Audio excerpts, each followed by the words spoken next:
The Iowa International Center Dialogue Series is a monthly educational program available at no cost to the public, thanks to the generous support of DuPont Pioneer and supporting sponsors.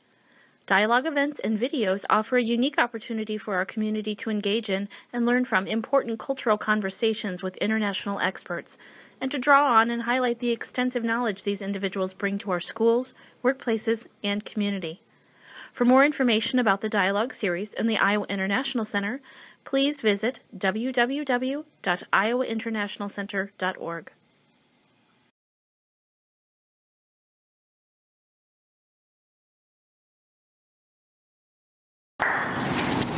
Okay, thank you. This is working okay? Everyone can hear? Okay, so what we're going to do is I'm going to introduce the panel up here briefly, and then I have just a very short PowerPoint presentation to show you, to give you a background of our group, but we would very much like this to be participation driven. So if you've got questions, the panel is up here to answer those questions, and we're just going to briefly go through things and then open it up to what you'd like to learn. If there are no questions, you're going to get a lot of dialogue. So I would encourage the questions. My name is Ashley, and I am a librarian at the Forest Avenue Library. We began this program about 2.5 years ago. And then to my right is Nora, who comes to us and is practicing English. Myesha, who's a regular volunteer. Bariture, who's also an English practicer. Rachel, a volunteer. Nan, an English learner. And then Phoebe on the end there as a volunteer.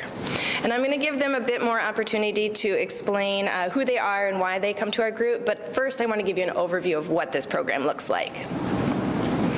We now offer this program at 2 libraries. The Northside Library recently picked up an additional opportunity weekly for English learners on Thursdays.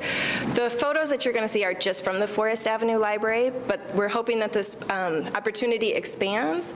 And our hope, too, is that you take away something from this, and whether it's just reaching out to a neighbor or somebody that you see in the grocery store who looks like they may be a little lost, that you see the value in approaching and making somebody feel comfortable so that they can begin a conversation. So our Conversations and Coffee group is a drop-by program, and that is for the English learners as well as for the volunteers. That means there's no registration, there's no testing, and any given week I won't know who's going to come through the doors. That being said, most people come every week, so I do have a pretty good idea of what to expect. Also very important that the volunteers are flexible, because I can't tell them who to expect.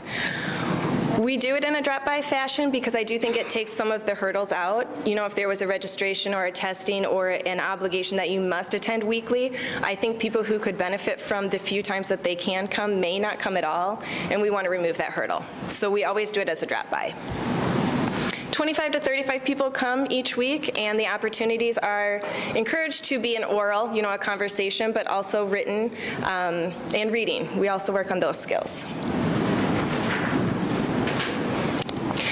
All right, everyone comes from a different place. We have a map on our wall with stars from every area of the world. A lot of refugees, but also business professionals who are here because their companies have sent them overseas.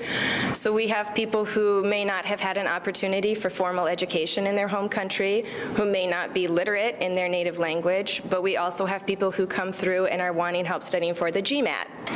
So there's a really broad spectrum of who is coming. Again, due to the flexibility of the volunteers, we're able to work on the foundations of English, you know, the ABCs, colors, up through really kind of enhancing and preparing for those advanced exams.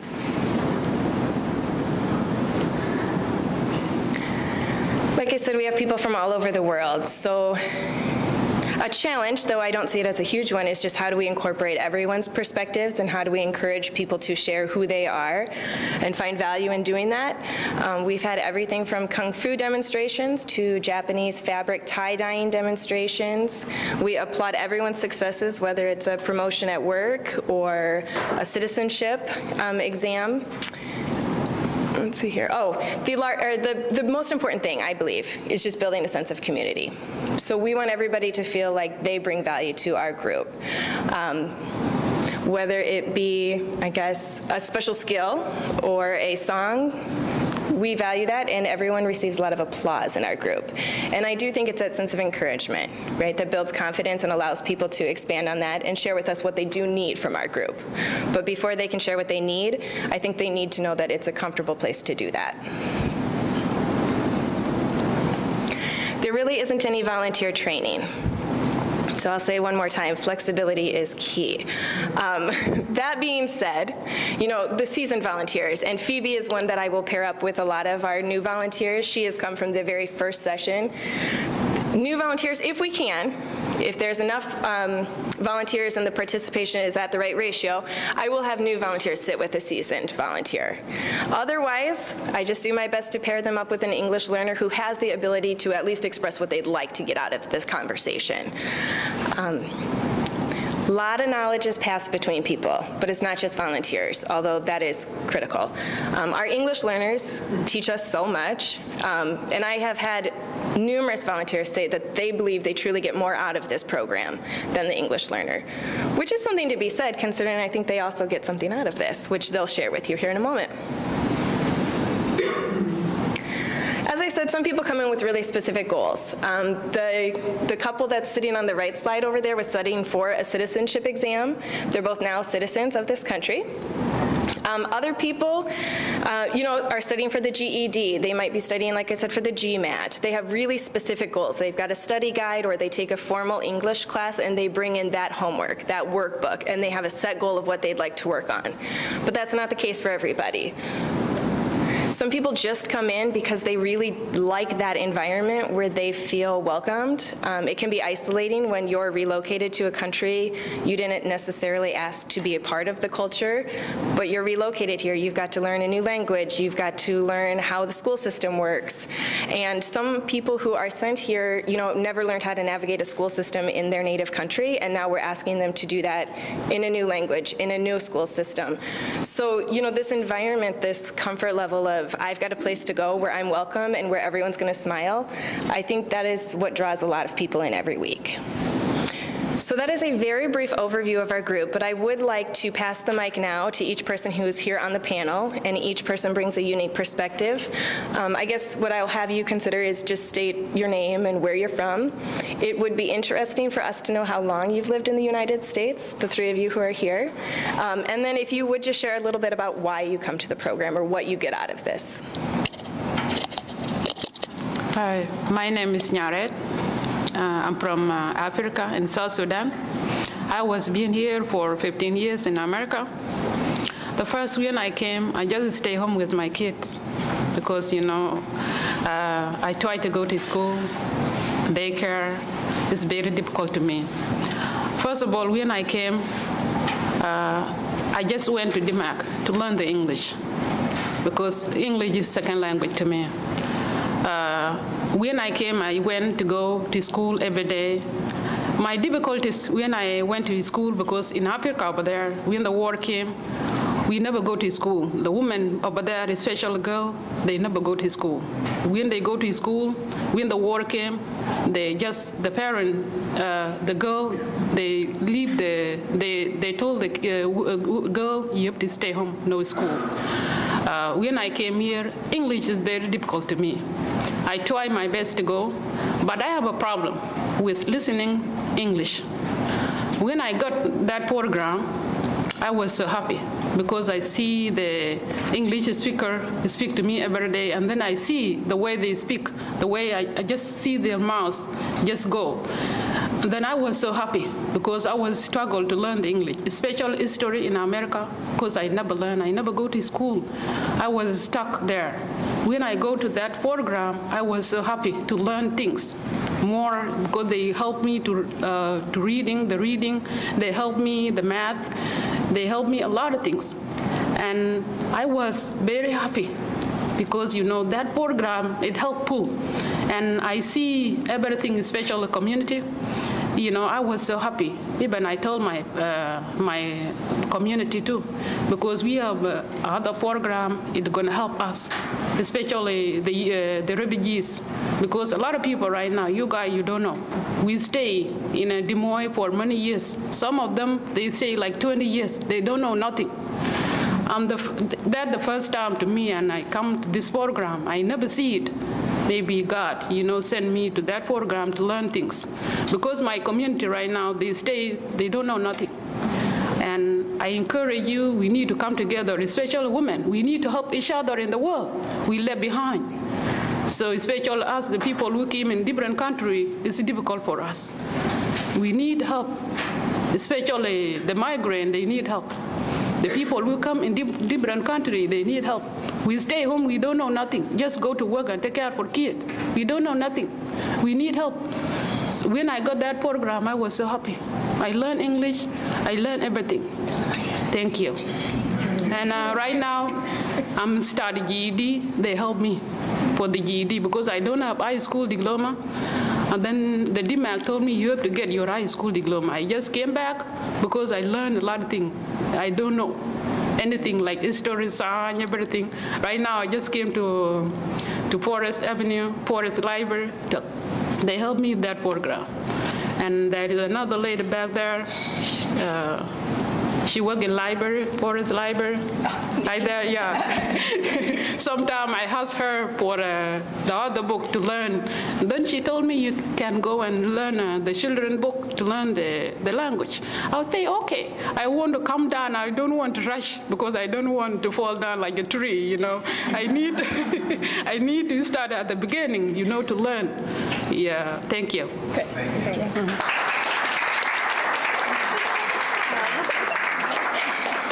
Hi, I'm Myesha. I am a volunteer. I have been volunteering for about 10 months now at the library. I like it because I have the flexibility where I don't have to make the commitment to come every Tuesday. I also like it because I get to meet new people and I get to learn new stories from around the world. One instance that I can think of that really helped me was my children learned Mandarin at school, and so I was working with a Mandarin speaker, and we were getting nowhere. And so I said, hold up. I have an email from my kids' Mandarin's teacher.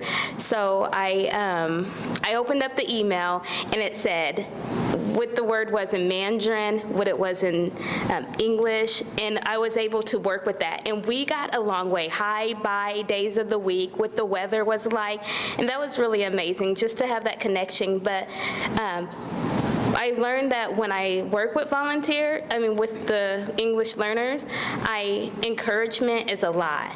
If they get something as you say, hi, how are you? And they say, I am good. Encourage them because they love it. And then they will open up and talk more. And a lot of times, English learners want to speak, but they just practice English. They just need somebody to listen to them. And so with that, that's where I get the joy of just watching them light up and open up and speak more to people. So I think that's it. Thank you.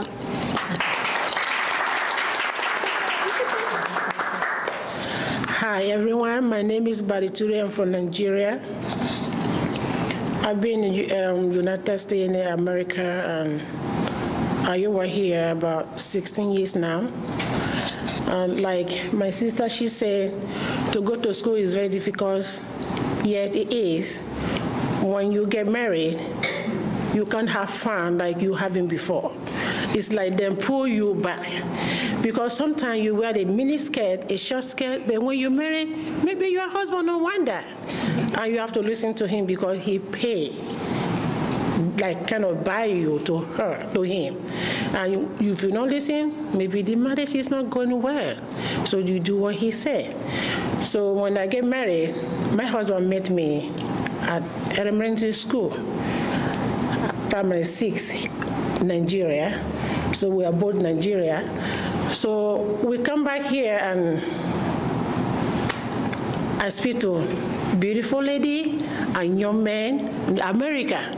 I can't expect that I will be here today and speak like this. It's amazing. God is wonderful. And when I come back here, I started studying English. Now maybe you can understand me, maybe not, because I'm still learning work on it. But I'm sure that I'm very proud of myself because when I come back here, it's very difficult to me to go buy something. When I go to the store, I say, wow, look at this grocery. We call market, but say they put the name of all the stores so that you know where you go. But now I know Walmart, all the different stores, because if you don't drive, we're gonna take you. Everybody busy here.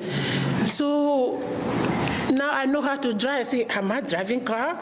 Is that a bicycle? It's just like easy. But you focus, stay on your lane. The first day I'm driving, I don't know that I'm moving out of my lane, go to other one. The next thing I hear pom pom. I say, oh, okay. I think I'm not on my lane. So I be in there, and the next person to me say, if you get money, you move around, stay on your lane. So since that day, I focus on my lane. If you this driving, don't joke with it, because before you know, somebody hit you. Maybe you get insurance. Maybe you don't get. Because of the condition, it's not everybody get full covered insurance. Covered, yeah. So you have to focus to what you're doing. So when I started learning little by little, I think it's good to moving on, to go to school, to adult school. When I get down there, I see myself, I can speak. Hey, is it English? But I'm not speaking words. I'm not speaking English. I see myself moving little by little. And my husband, he's very proud of me because he's not even like, think, well, I'm not going to marry you because you don't know how to speak, you don't know how to read, you don't know how to write. But now, and where I am now, he is very happy that my wife is moving on. So now I can, phone call will come in my house, I can answer the phone, answer your question, and I ask you, if you don't understand me, just let me know. I will repeat myself. If I go fast, I will come down, then I will explain to you.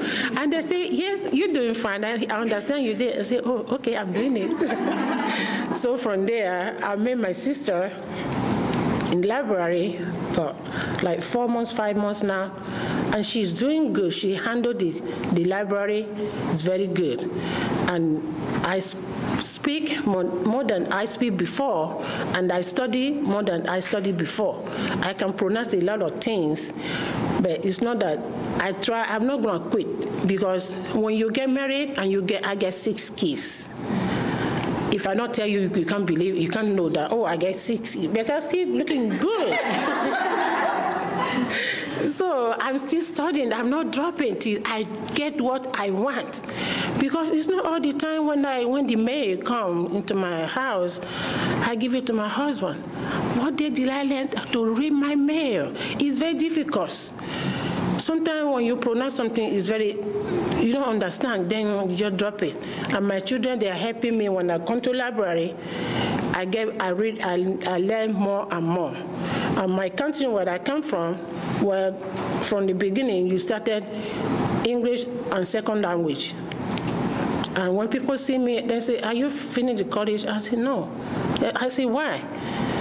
They say, but you speak good. Even the Christian church by the Day University, 25th Street, I'm going to learn how to read and write. There's no one expecting that I will be in there, because all my speak is very, everybody just listen to me, but why are you here? I say, you want to know? First, forget about that. Let's continue to what teacher is telling us. When we finish, then I can explain to you. Then after then, I say, if I know I won't like speak faster or speak good. But after some time, I say, I just confused. I say, okay, maybe that's not the right way to go. Then I'm still doing it. It's not easy to get 6 children, and you go to school, and you take care of your husband, and go to school and pick up the children. It's not easy for us. If you see you don't even get time for yourself. So if you're not like, oh, now, let me just take a nap. Before you look at your time, it's time to pick up the children. How are we going to do everything going right? And this community is good to know each other. Now I know Richard. no matter that their name is still stick on my mouth, I just say, hey, and she know me. And I know everyone here, we can talk like a friend. If I need anything, I call them, they will be there for me. So it's good to know each other for this community. And if you need something, you tell the other one, he or she will be there for you. Thank you. I see Okay, piggybacking off of what Abaratui said, when she came one time, we were working on writing words, and I said, go home and write the grocery list. It doesn't matter how you spell it, just sound out the words and go home and write them. So yesterday I was working with her, and she said, I went home and wrote the grocery list. So those little encouraging things is why I continue to volunteer. So that is just what it is. Thank you. Very good. Good afternoon. Hi, my name is Rachel Torres, and I've been a volunteer for just about 2 years. The other day, Ashley reminded me how I came to the program. I was, when I retired, I thought, you know, I want to get something where I can maybe, you know, help people, reach out to people, and it was another opportunity in learning and helping people to learn English. Well, unfortunately, good or bad, I never found that place. I had a really hard time finding it. So that's how I kind of ended up at the Forest Library, because I saw this article in the paper and I thought, this looks similar. I think I'll try that. And I think it's one of the best things that's happened to me. Each week I look forward to, you know, meeting my friends that, you know, the students as well as the volunteers. And every week is a little bit different. We try different things. You know, we're all different week to week, so I'm sure they notice the differences in us, as well as they are different week to week.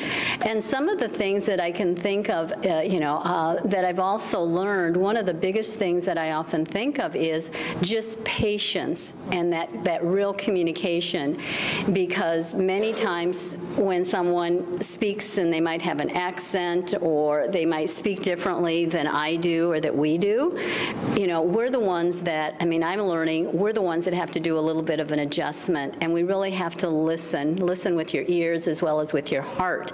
So that's one of the things I've learned for myself. The other thing is just those little kind of things that pop up every now and then, and you think, wow, what a program.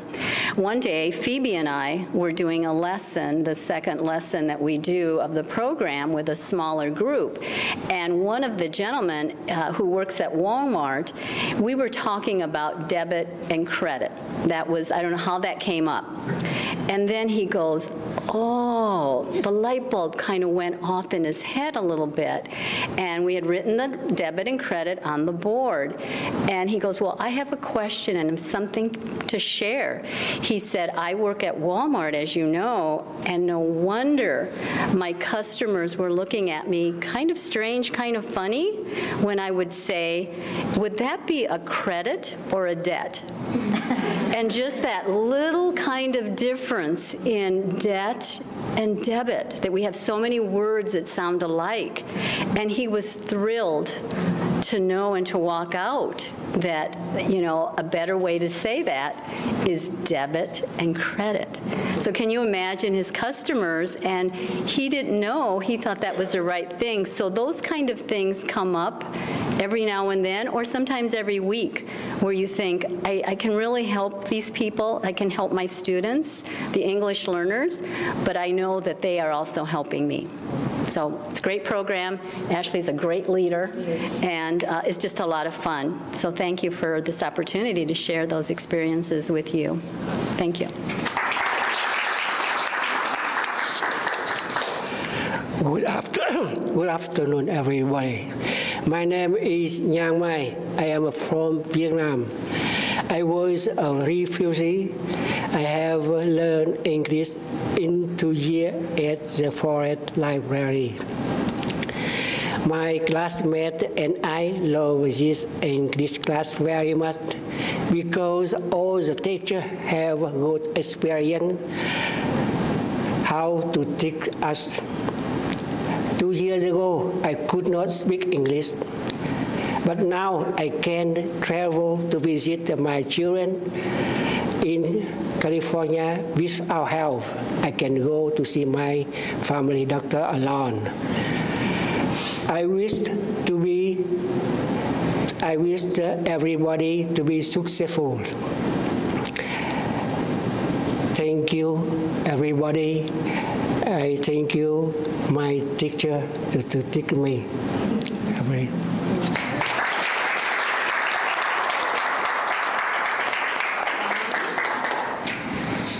Thank you.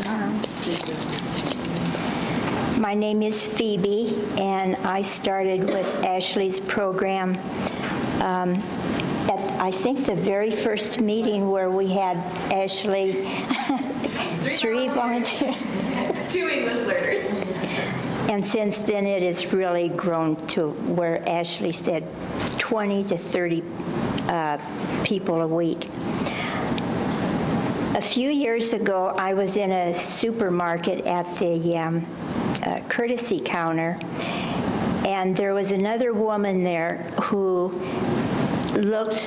she seemed like she was maybe from a country in North Africa or maybe the Middle East. And she was talking to the clerk behind the counter, and the clerk could not understand what she was saying. And finally, after a few minutes, the clerk just said, "I can't understand what you're saying," and she walked away and left the woman standing there by herself. And that really upset me. And so I asked the woman if I might be able to help, and together we figured out that she was trying to buy a certain type of stamp. Well, I was really upset about that because the woman was trying her best to make herself understood, and she couldn't. I had done quite a bit of tutoring before, and with the Drake Adult Literacy Program, and also on my own, and that was very fulfilling for me. But I knew that there was something else that was needed. And when I saw the program that Ashley was starting, I thought, this is exactly what I think I would be able to help with. So that's why I started with Ashley's program. And one of the things I really like about it is that, like we've all said, every week it's different. You never know who you're going to meet with, and that's one of the exciting things about it. You never know who you're going to meet with, and what we do is try to make sure that we do what the student needs help with. Some of the students only want to carry on conversations. Some students want help with their schoolwork, and other students want help with reading and writing. And although learning English grammar is very important, we all know that. Sentence structure, that's important, but there's also something else that's needed, and that is being able to carry on a dialogue with English speakers to make yourself understood so that you can let people know what you need, and that's very difficult if you're not able to if you don't have a good, if you're not proficient with English. So I'm very happy to be part of Ashley's program. And Ashley always leads the program off with some topics that we can talk about if we want. I think last week we had spring on the board, and if we wanted to, we could talk about spring in our country, in different countries. If we don't want to talk about that, if the student wants something else, we're happy to do whatever they'd like us to do. So it's a great program, great program. Thank you very much.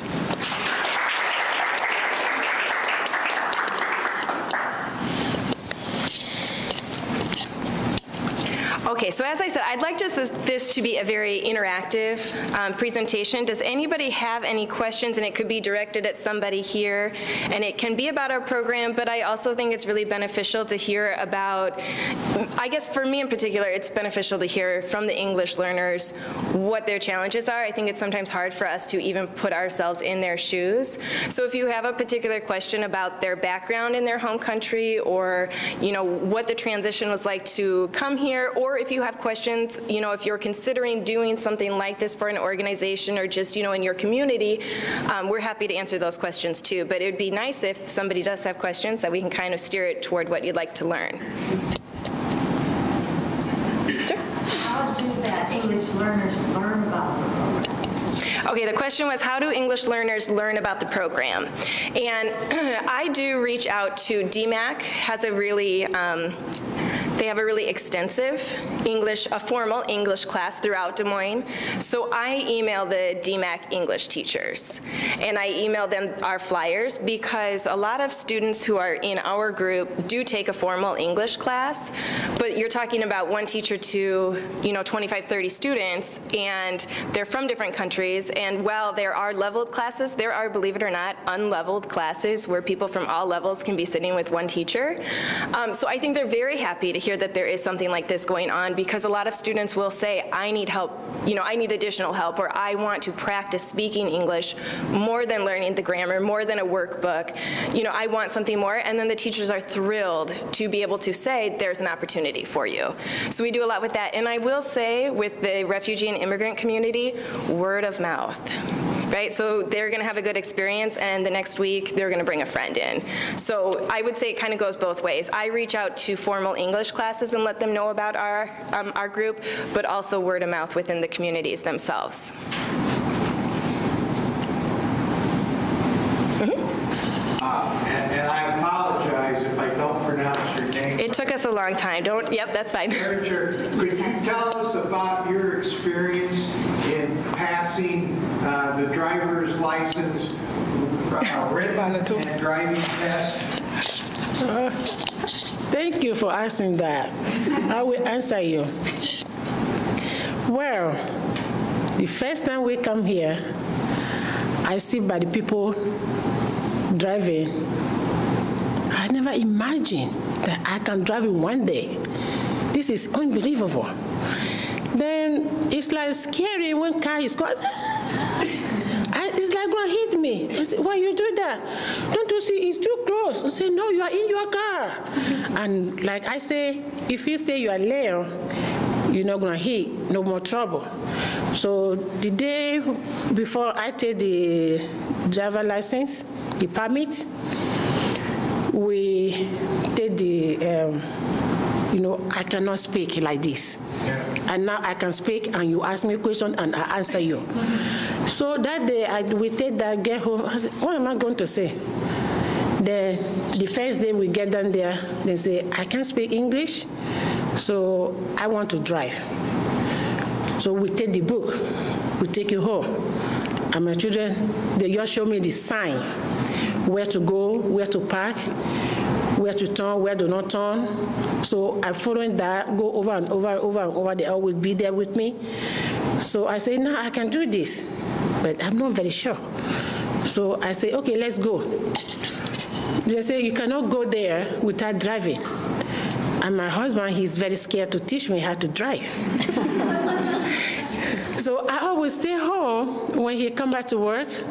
The first time you come back here, you don't go and get the job, but you have to, refugee office, we have to help you for everything.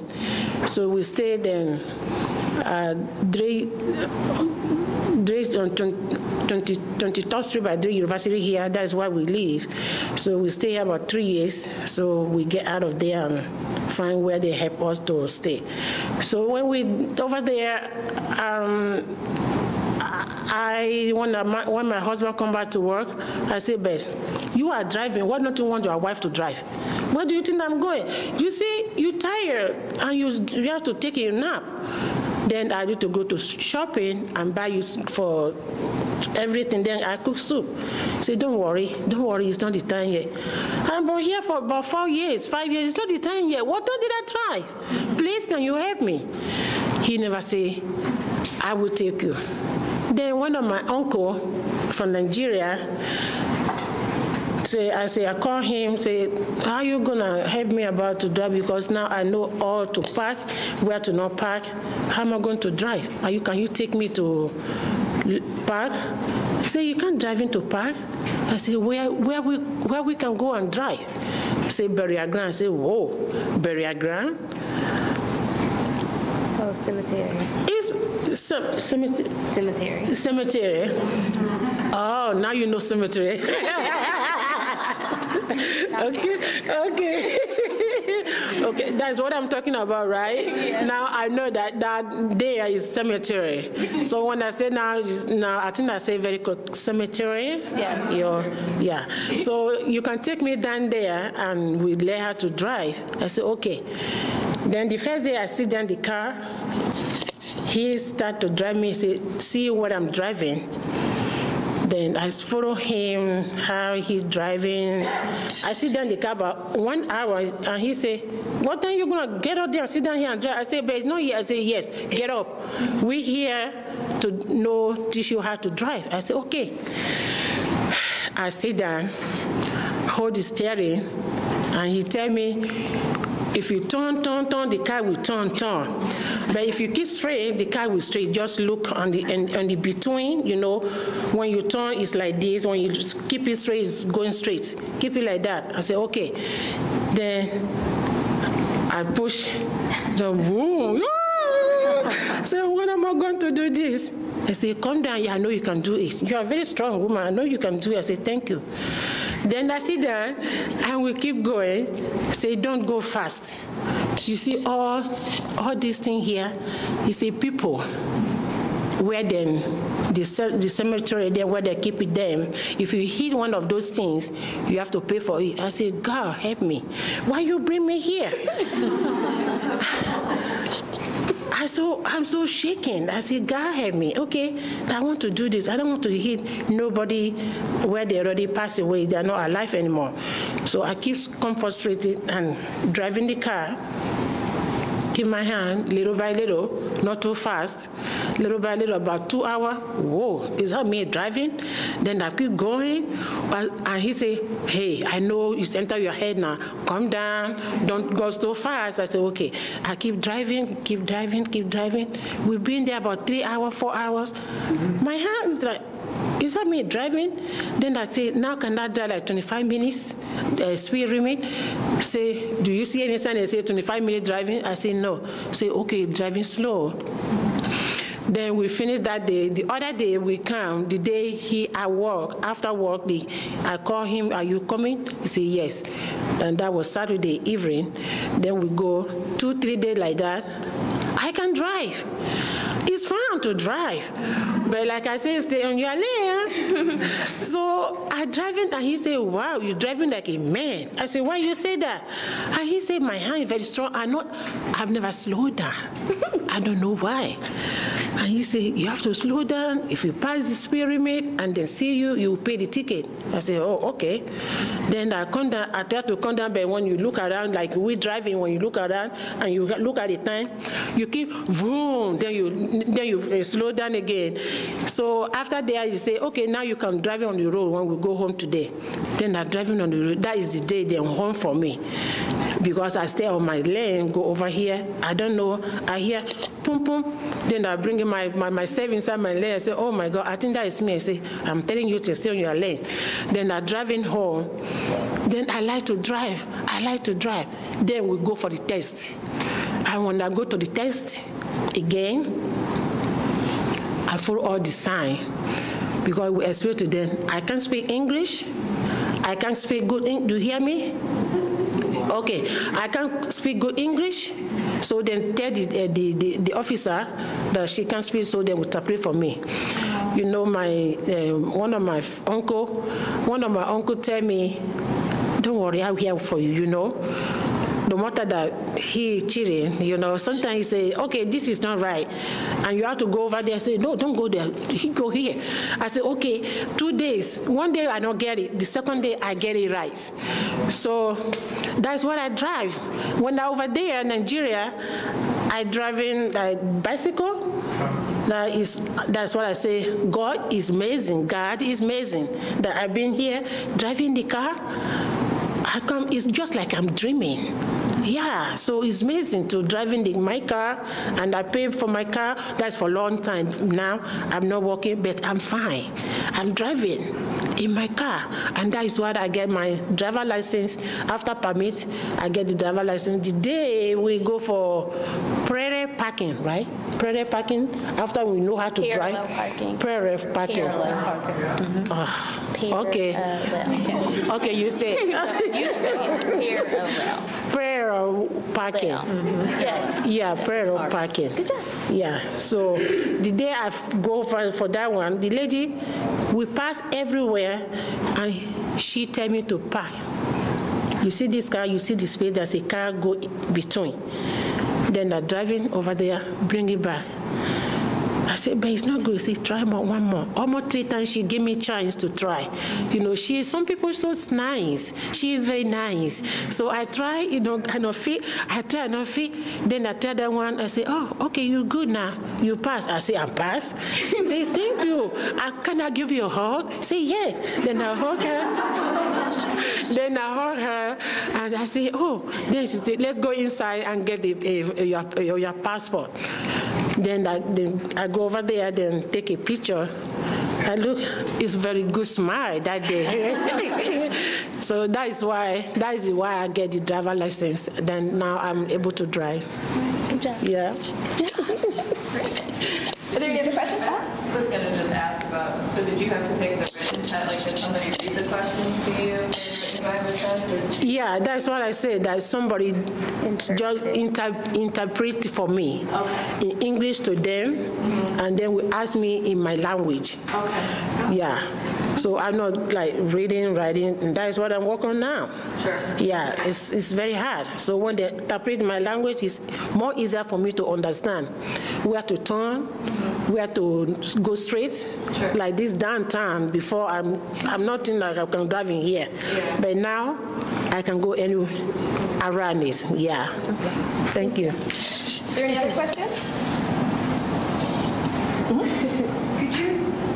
What you're doing is so wonderful and it works so well. Could you talk about, we hope to have this as an example for other people here in their churches to start a group because you make it easy, you make it fun, and clearly it's very effective. Could you talk about starting up a group? I just can't stress enough how much or how important it is that people feel comfortable. So before you start thinking about lesson plans and which worksheets to have, I would encourage everybody to think about what would put the person you're planning to speak with at ease. If they're uncomfortable with reading and writing in English, you could start with something as simple as we've had craft days at the library where we just, prepare a simple craft from found items or cheapy items from a craft store, but when people feel comfortable and their hands are busy, their mouths will open up. So it's very easy to tell somebody or to assume what somebody may want to hear. And I do, like Phoebe said, I do provide a topic, but there are weeks where my topic, not one person bites at. Every single person has an idea of what they want to speak about. The topic is there so that, if you're having that uncomfortable moment of staring at someone and not knowing where to begin, it's a jumping off point. That jumping off point could be a cooking class, it could be a craft, it could be a board game, a card game. But I think that, a successful conversation group starts when that comfort level is there. Do you guys want to share anything about that? Okay, Myesha will jump in for that one. That's where I feel the success from this comes from, is that people genuinely feel comfortable. We welcome everybody with a smile and applause when they come in for the first time.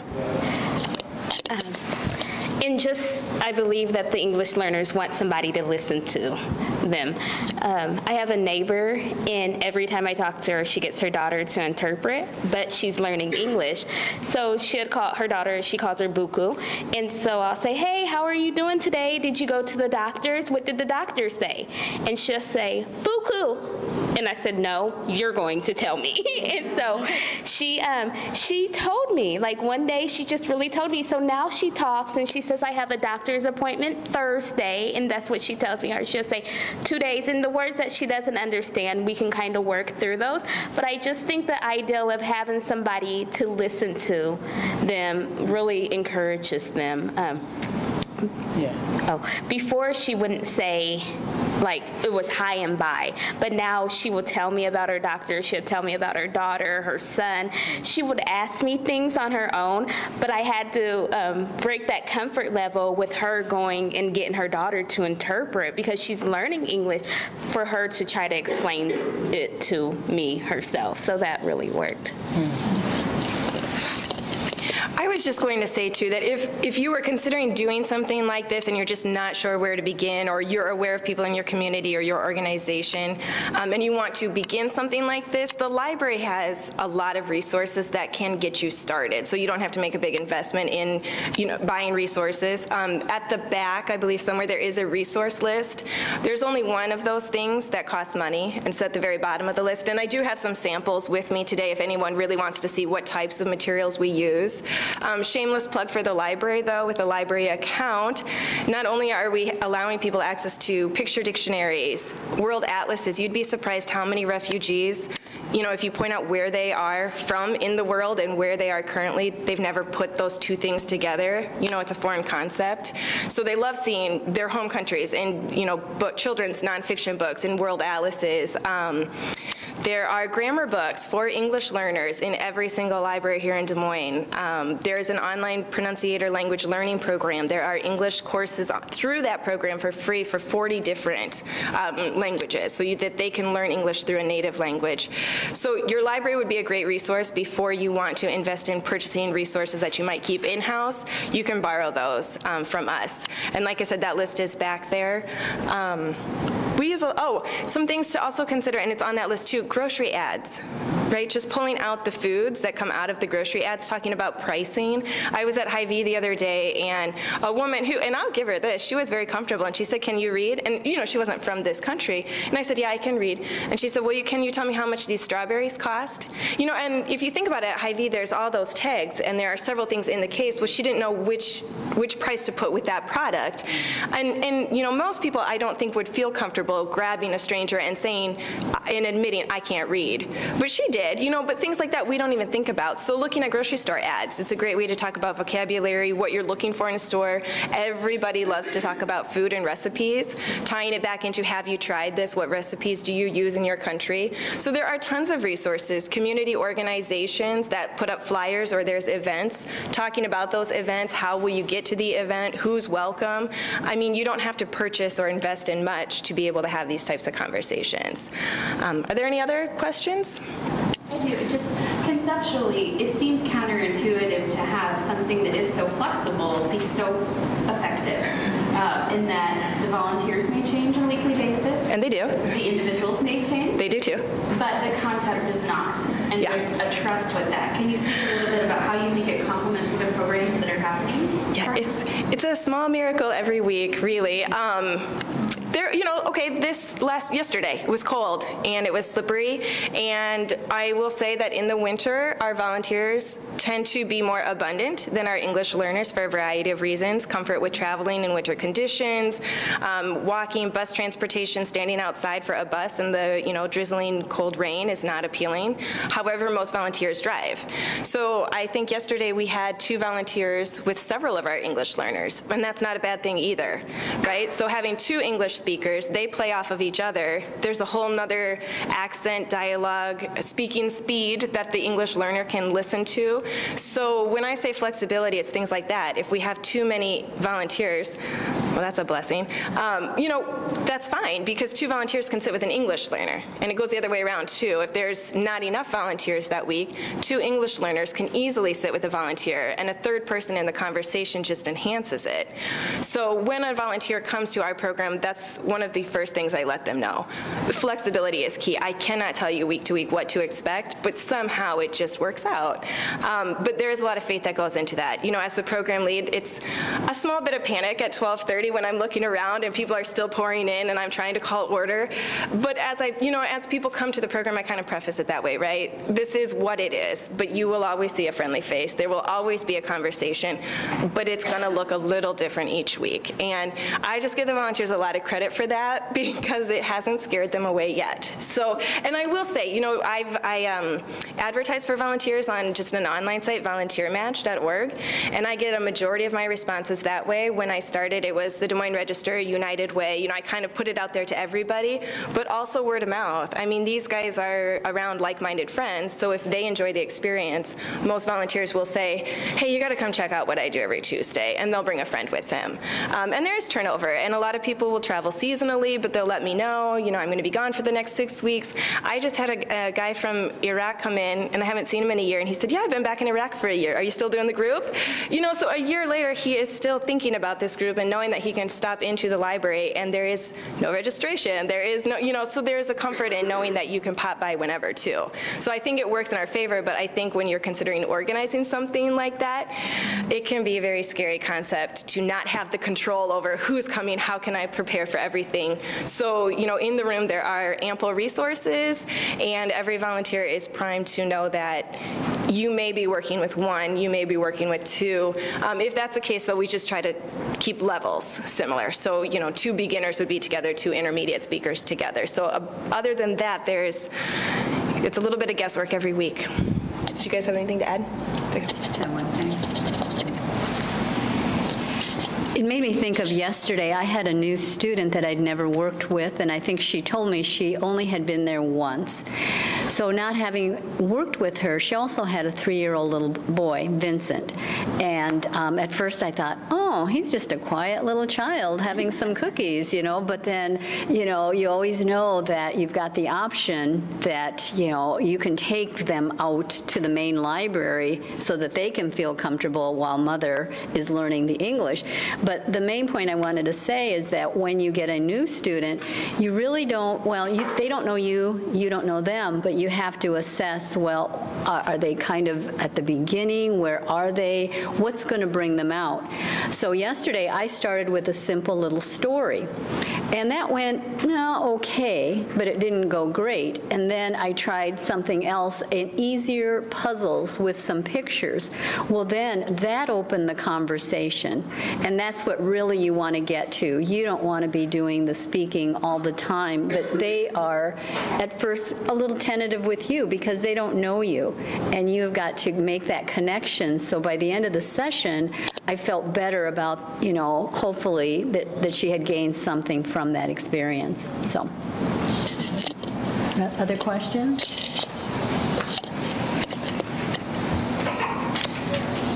So if you were going to volunteer, or say you decided you wanted to volunteer, you come in or whatever, I know you said you try to put them with a volunteer because they're longer, but so say you come in, you want to volunteer, and then you meet with one of the English learners and they kind of share what they want to work on, then you can go and there's like stuff around the room where you can say, okay, let's grab this and do this, and that's how you do it. Yeah, and I do think that, you know, if someone, like I said, if you're considering starting this in a different organization, it's unfair to say that all organizations are the same. The library is very unique in that this is exactly what we encourage the entire community to do. So within the room, I have specific resources that we've purchased for this group, and that includes several picture dictionaries, intermediate level dictionaries, world atlases. We've got dry erase boards where people can practice their writing skills that way. We've got, I don't know, probably 10 different sets of flashcards. We've got a newspaper, a world newspaper that's written for English learners. And I print something every week that I put out, and so some of those will be floating around the room too. So we have those all there, and if you're looking for something that's not in the room, we have the entire larger library right outside. Those, you know, beginner reader books for children that are leveled.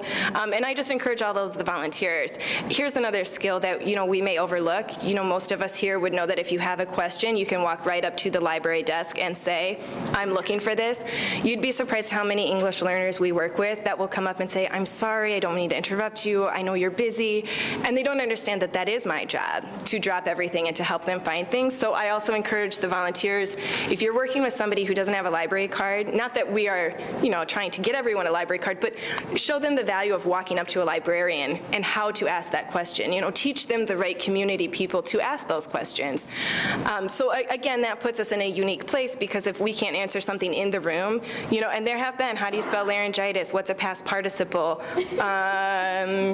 This has been, I'm racking my brain. All we have to do is walk out to the librarian, and we look great because we're telling the English learner, let's ask the librarian together, right? Well, we're really thinking, like, I'd like to know too. Let's find that book. And so we can find it within our larger collection. But, we also, if anybody would like to do this on a smaller scale, you can just come into the library and know that those resources are available for you as well.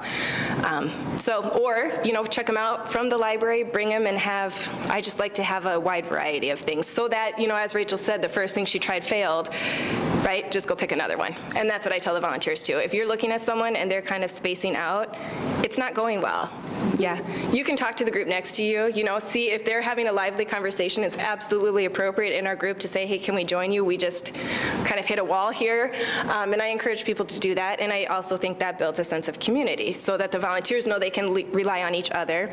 I do pair myself up with an English learner last. So I try to be available so that I can walk around and ask each table, do you have what you need? Are you guys able to have this conversation? It doesn't always work that way. Sometimes I'm paired up too. And then I might say when I see someone else walk in, hey, Phoebe, can you take another one? So but that has built up over a couple of years. So I guess if you're starting out, I would say cast a wide net, have a lot of resources, and just hop to the one that works, because it's different for everybody. I think we're about at that time. Is there any follow-up, or we're good to go? All right, well, we really appreciate you guys inviting us down here. This has been a thrill for all of us. I know we've all been very excited / nervous to be here, so thank you. And this has been a great opportunity for them to also practice their English.